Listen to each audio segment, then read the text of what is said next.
the next step in our evolution. More powerful, more beautiful. I think I should call him Adam. Nothing but wit to save the world. Save the world. Adam. Wit saves the world. Assemble. 3, 2, 1. Well, cheers, dog. We're back. Episode 4. This is 4. We're getting so deep in the pod, Adam, it's hard to keep track. It's just happening so fast, man. You know, friendship is rare, but having a podcast maybe isn't. We're doing the 7 stages to achieve eternal bliss by passing through the gateway chosen by the Holy Storge, a.k.a. 7 stages. I love it. Yeah, they don't have the full name on the cover, which is really disappointing. The working title for this movie was Corpse Tub, which I think is kind of amazing. This is a movie about a small town couple who finds the perfect apartment in the big city, except there's one catch. The apartment is home to the ritualistic suicides of a deranged cult. Hell of a... What the fuck? Yeah, you know, we get a lot of genre blending in this movie, which is really cool. You know, we get kind of like a quirky romantic comedy, and then it gets a little wacky. Dark horror, or some dark comedy. Some dark comedy, sure. Yeah. We blend the line from romantic comedy, dark comedy, and then just kind of maybe straight up horror for a little bit. Also, I feel like I learned a few things about myself going through this. Oh yeah, the 7 stages really, they really open our eyes. All religions, there's good and there's bad. You know, you just got to take the good. Yeah, there's good, the bad, and then the storge. I might, by the end of this episode, I might be a convert to the storge. I'm into it. That kind of brings me on a topic that I really wanted to talk to you about before we dive into this movie. And okay, what you got? My big thing of wanting to start a podcast, you know, and I've been talking to you about this for at least a year. But, you know, even before that, like, it's just something I've always wanted to do. But more than wanting to start a podcast, I really want to be the leader of a cult. Okay. You know, maybe not like Jim Jones where, like, everyone dies, but, like, I do want my followers to want to die for me. Like, I'd never push that line. I think casting pod has got to be a good step one to that. Yeah. From the outside perspective, it's not like, ooh, he's got a cult. He's got a podcast, but his people that listen to him really like his podcast. But if we can get the podcast on like AM radio in the boonies of South Carolina, then maybe something will start to build there, you know? There we go. Rise up. If you're listening to this, rise up. Rise up. Just wait for the call, you know? But then more importantly, rise up. You'll know it when you see it. Yeah. Wait for the call. And speaking of the call and rising up, I think that brings us to our segment of the week, and that's We Start a Cult. Hey, ba-ba-da-ba. New theme music. I love the new theme of the week. Man, it sucks that these theme of the weeks don't stick around, because I'd really like to get this cult going.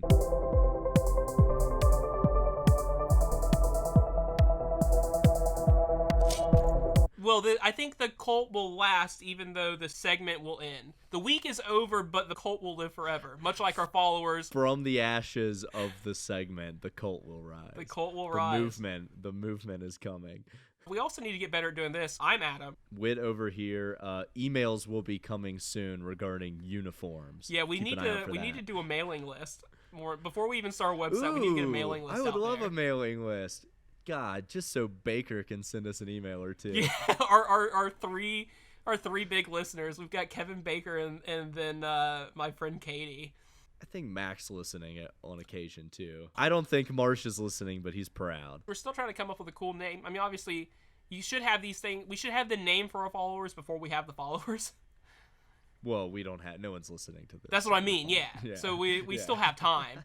But, you know, we joked around about, fun, we could call them the sidekicks, since we kind of got this, like, superhero theme. I'm in love with calling them cannon fodder. CANON.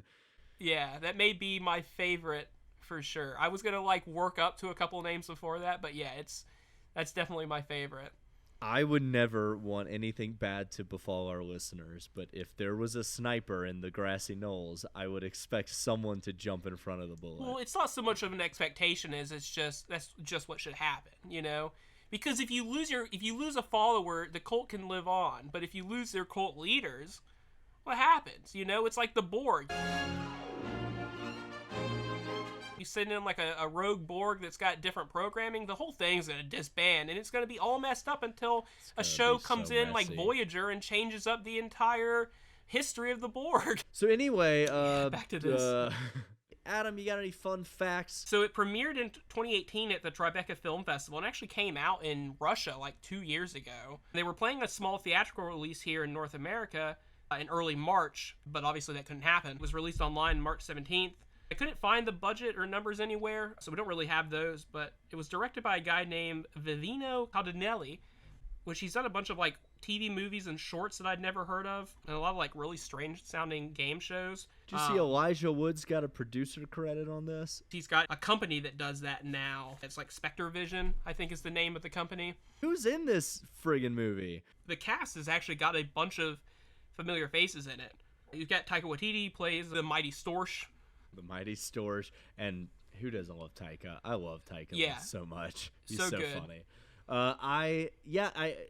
I didn't really realize it till now, but thinking about it, I guess the main cast, like the two fronts of the movie, were probably the two I knew the least. The supporting cast is just constantly filtering in and out with a bunch of, that guys. Yeah, it feels like a lot of cameos. We've got Dan Harmon, who doesn't do a ton of acting himself, but obviously from Community and Rick and Morty. He is hilarious in this movie. Our two leads in the movie, we've got Kate Micucci, she's done a lot of animated shows. That drove me crazy at first because her face, I didn't recognize her face at all. She's hilarious. She was great in this movie. And then we've got Sam Huntington. He was in Superman Returns as Jimmy Olsen. Yeah, I kept looking through his filmography, and I didn't see much that I knew him from. I've seen that I've seen him as Jimmy Olsen, but he lived just to die in that movie. Yeah, my favorite acting credit of his is he was in that movie Jungle to Jungle. Do you remember that? Like it was like an old Disney movie with Tim Allen. I remember watching it as a kid a few times, and just such a weird... I just had never thought about that movie in the last 20 years. But yeah, I like Sam Huntington a lot. He was really funny. I didn't know him that well beforehand, but both of the leads won me over.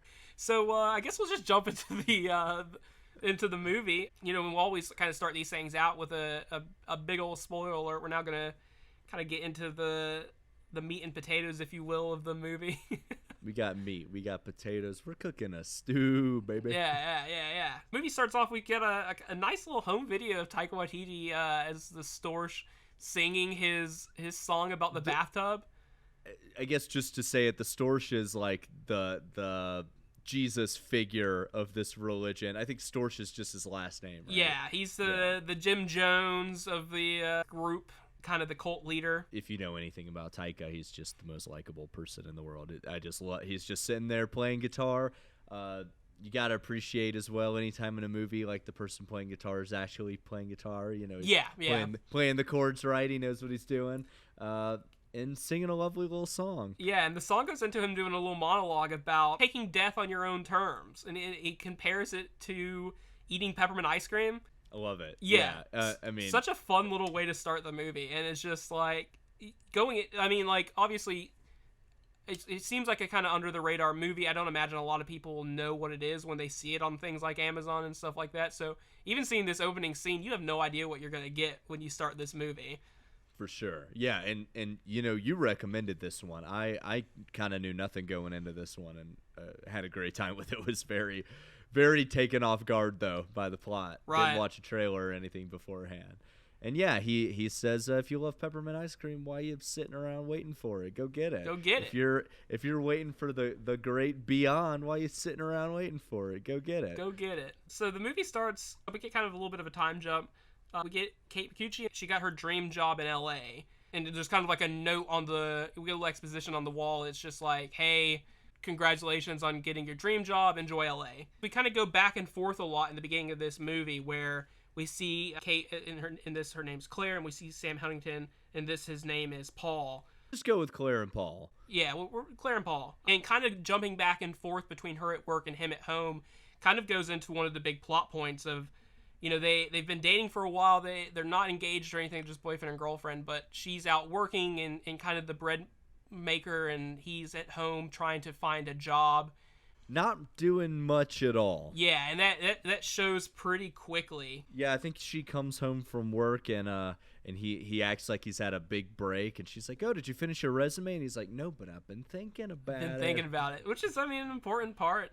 Good place to start. And we notice, like, as she's getting home right before that scene, that there's kind of a crazy person outside talking. She's got the book and talking about the great beyond and following stories. They've got a spiral drawn on their forehead, too. And so we kind of get that this has become, from that opening scene, it's bigger than just a home video at this point.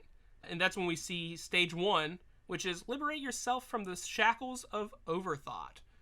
I like it. Yeah. The stages going through this are kind of good for you, at least some of them. Yeah, I mean, like, it depends. It's all about how you take it into perspective, right? Like, maybe don't kill yourself, but, like, some of these could kind of work. Hey, probably don't kill yourself, please. Yeah. Because real talk, this is, like, a pretty sensitive subject. For sure. You know? We're going to make a ton of jokes about it. We're going to make a ton of jokes, but we, like, respect it. Yeah. We should probably have, like, a warning of some... Yeah, one of those. More exposition of just them living together, their life together. And we get a They classic, why do you like think the rent is so cheap here? They do seem like a fun couple. They're having a lot of fun. We now jump to that night. Everyone's getting ready for bed. We hear the window open. We look down. We see some boot tracks. And we get our first cult follower here, Big Head from Silicon Valley. I have a question for you, Adam.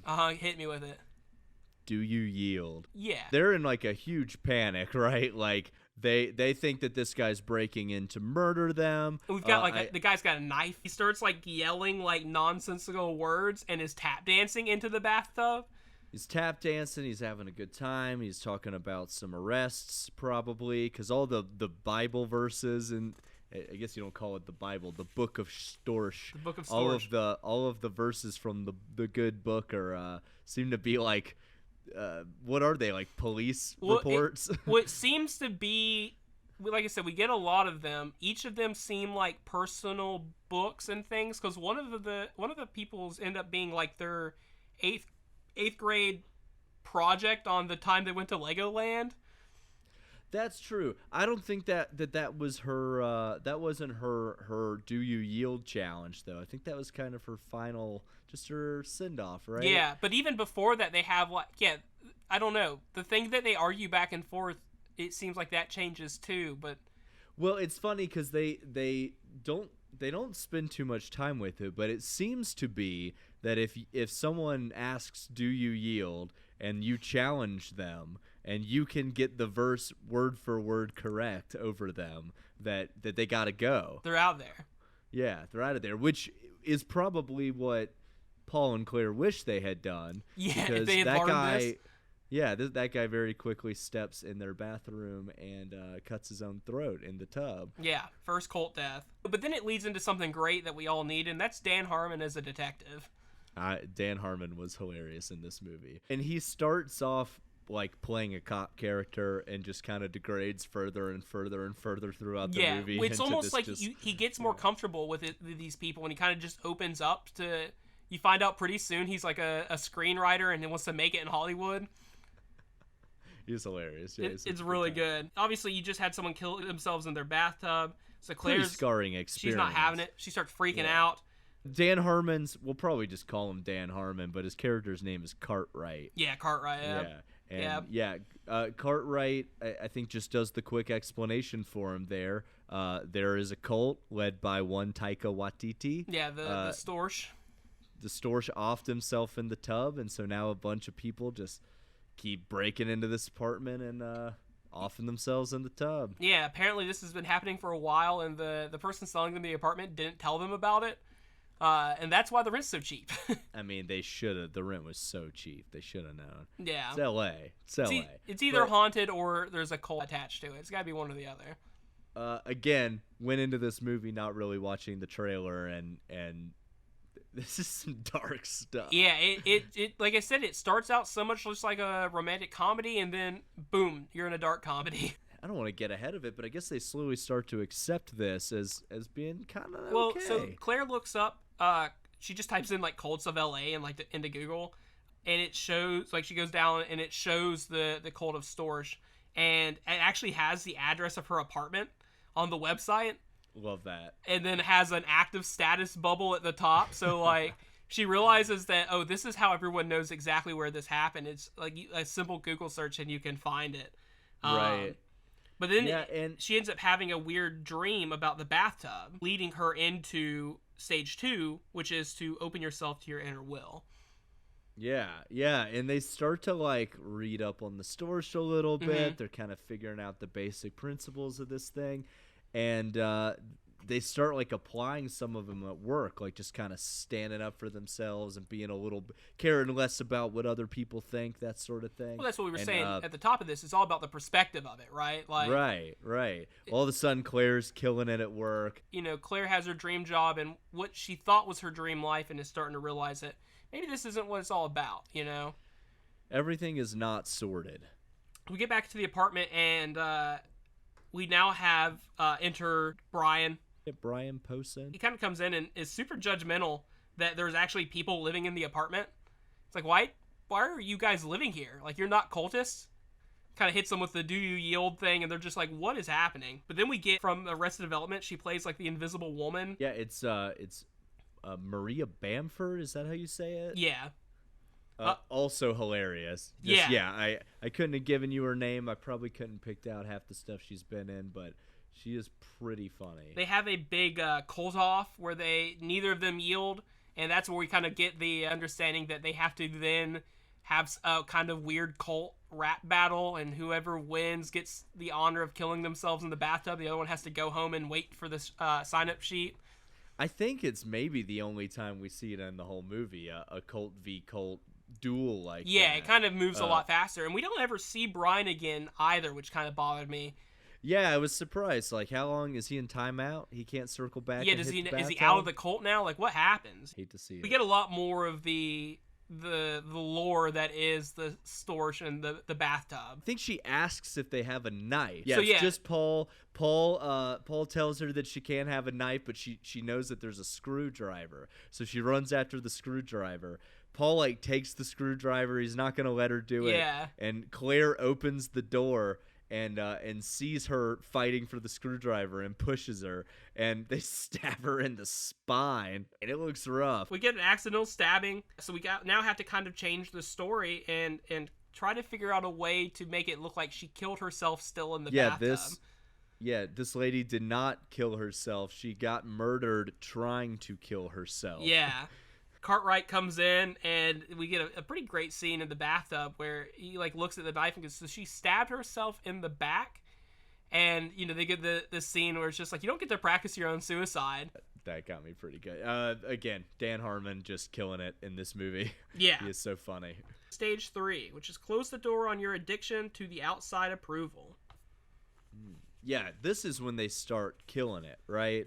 Like, Claire goes to work, and she saves the day. She's got the big pitch, you know, to save this reality TV star's career. Yeah. I think Paul has decided he's gonna build birdhouses. Paul he goes into the bathtub and kind of has a breakdown because he can't get a job, and I guess they don't show him doing anything, but I guess he is tripping at some point because he sees the little serial bird from the start of the movie, and it's actually Taika voicing the bird.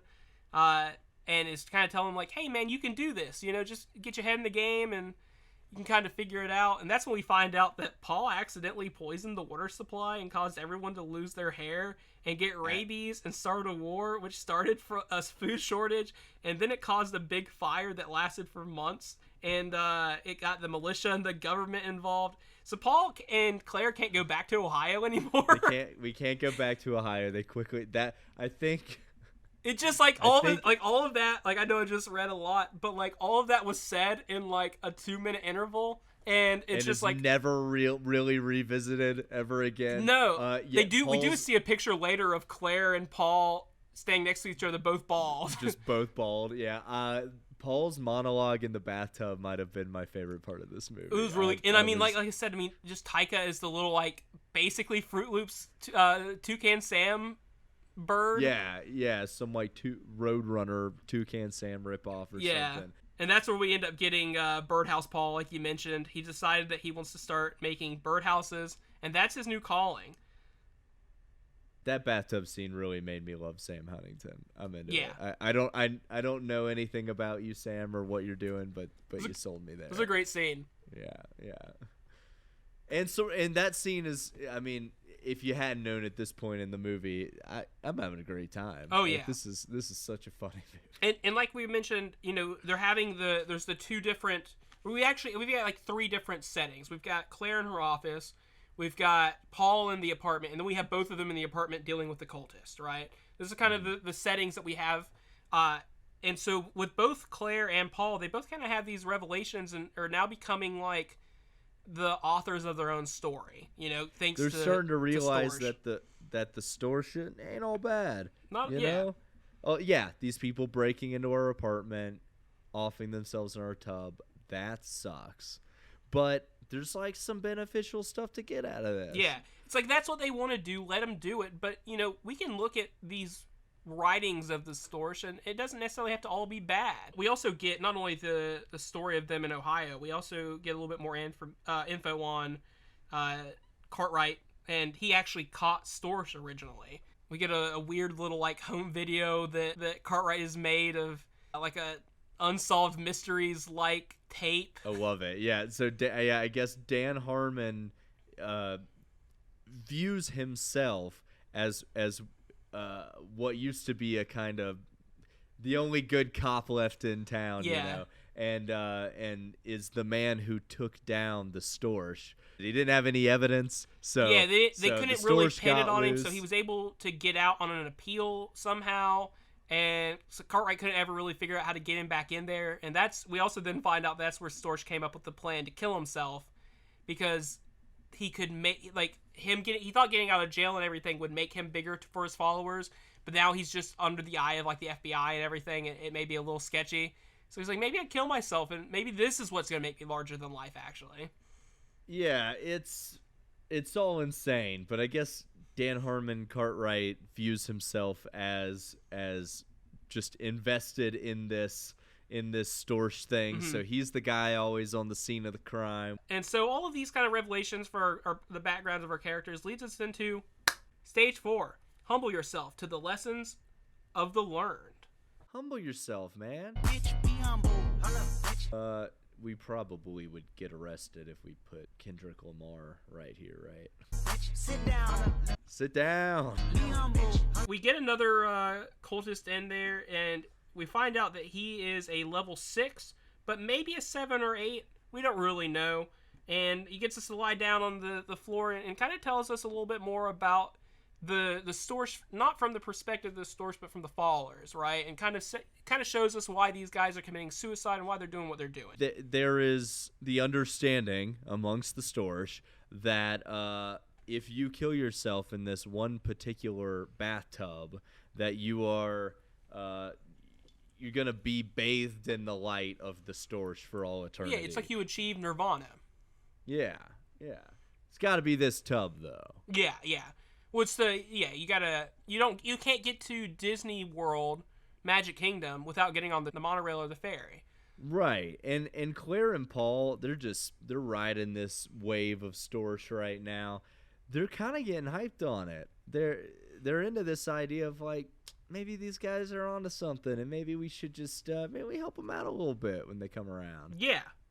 And with that in mind, our guy who just taught us the deeper meanings of the Storch, he's going to get in the bathtub. It's his time to go, so our main characters kind of follow him in there. He decides that he's going to use cyanide, Well, because it's quick and painless. Quick and painless.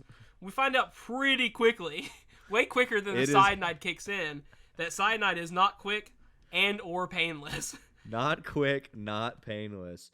They get that quick snap to Dan Harmon, like looking at the suicide in the bathtub, and it's just like, these guys are fucking wild. Yeah, like what happened here? We kind of have the Cartwright Dan Harmon moment, and we find out that no, he hasn't solved the mystery. He actually he just found out that Claire works for like a PR agency and needs somehow to get this script that he's written about his cop life. We need to get this to Wesley Snipes. Yeah, we got to get the screenplay in the hands of Wesley Snipes. And, I mean, who could blame him? What a dream. Man. What a great He says actor. that, I believe Dan Harmon says that he can only imagine Wesley Snipes when he writes about himself. We're gonna start helping these store suicides. Create bliss juice, which is like just a bunch of house poison together that these people can drink rather than having like a messy, over-the-top suicide. We get your classic colorful suicide montage where just lots of people are just filtering in and out, you know. And Dan Harmon kind of just comes in, Cartwright, and he's just like, it's weird that all these guys have the same red markings on their face now. Like, what's happening? Stage 5, afore the light, there cometh darkness. You know, it kind of makes you think that we're kind of pushing into maybe getting close to the third act. You know, that classic twist in the movie that every movie's got to have. Well, things are not going as well as they seemed. And that leads to Nordheim, which is the Rhea Seahorn character. She comes in, she wants to meet Paul and learn more about his birdhouses, maybe invest. You know, which Claire, that's great because this can kind of help what she sees as maybe a dying relationship that the only spark that this has had since they've moved to LA is that they've come together to help kill people, but it's not really, they're not making any money off of this. You know, I probably would have tried to like, you know, maybe $15 a pop for this bliss juice. You know, you got to pay for those chemicals, dog. Claire is trying so hard with Paul.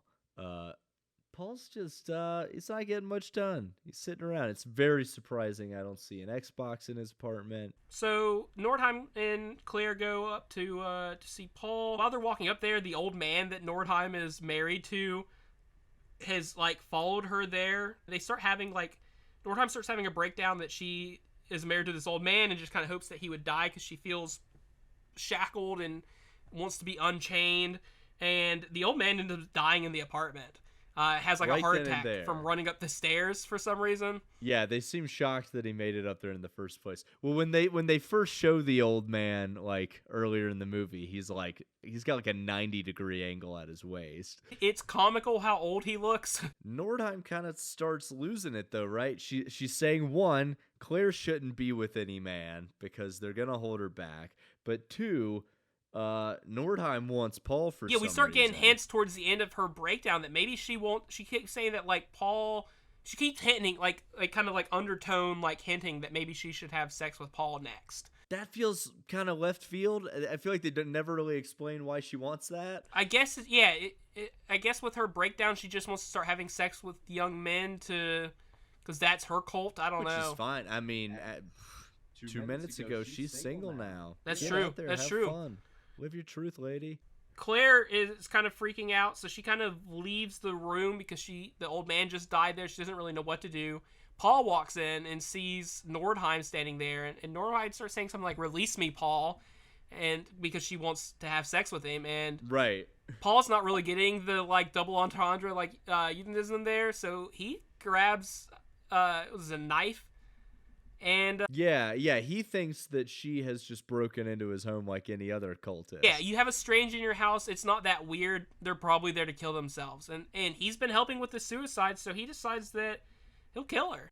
Yeah, he's a nice guy. He helps her out, and so Claire walks out, and she's kind of upset. She does think that Paul has dropped the ball, but kind of upset. What are we gonna do? Claire decides to put the bodies in the tub and say that maybe they killed themselves there. This is the whole thing. They found out about the storch, and here we go. Yeah, she breaks out those PR skills and basically just reframes it as old man died, she couldn't stand to live without him, and they're off scotch-free. They never really I want to see like a side plot to this movie where they have a discussion of like, we can just get away with killing anybody now. Yeah. Which it does kind of go into that because they have there's like a weird marriage proposal that they do. And I'm really hyped on Paul stealing the ring off of the dead body. Oh, yeah. the still warm dead body in the tub beside him. Yeah. But yeah, they kind of start to lose it. I think you see Claire drag what is very clearly Guy Fieri's dead body. Well, because they mention about people that deserve to die, right? And they mention about like TV chefs. It was a very one-off joke earlier in the movie that they circled back and they never show his face, but it is very clearly supposed to be Guy Fieri. Which leave Guy out of this. Yeah, I like Guy Fieri. But to be fair, he's now been saved, so if you could just travel around in a car and just go eat the best stuff professionally. Yeah, diners, drive-ins, and dives seem like one the of those. coolest show. Yeah. Maybe Yeah, only second to Guy's Grocery Games, which is like Supermarket Dash meets like Chalk. You want D3. Guy gets a lot of crap, but I don't think anyone would turn down his gig. I would go to Flavor Town any day of the week. Sign me up. Maybe when this whole coronavirus thing's over, we take a little boys trip out to Flavor Town. Let's go. We now have turned into murderers more so than we already were. We kind of cut out the middleman of, like, why wait until these cult followers come to us, right? Which leads into, ironically, stage 6, which is let the tub runneth over. And boy, do they. She kills her boss, she loses her job, she destroys all the birdhouses and kills Guy Fieri. In that order. We see the storage and we kind of talk to her. We kind of realize after this talk with Taika in the bathtub, which obviously it's like Force Ghost, Taika, you know, but we find out that maybe Life of the Storch isn't so bad, and Claire's decided to go full-on Storch. Pluto is a planet. So if you've been following along with And anything we've said previously, we're coming into stage 7, which is the final stage to achieve eternal bliss, which is change your story. Our characters are kind of spiraling. You know, Claire's really upset with Paul. She didn't like that proposal that happened. She's lost her job. She's killing people. Do you think that their lives are spiraling like the spirals on the forehead, Adam? It cuts to Cartwright, and he now realizes that, like, oh, these people murdering themselves and, like, this rich couple, reality couple murdering themselves, this actually makes no sense. And let's be specific here. He folds his newspaper into, like, an origami hat. Yeah. And it accidentally says, like, murder suspicious or something because the words line up. And that's what it takes for Cartwright. I mean, that's crime solving. You know, we've all watched Unsolved Mysteries. We know inspiration can come from anywhere.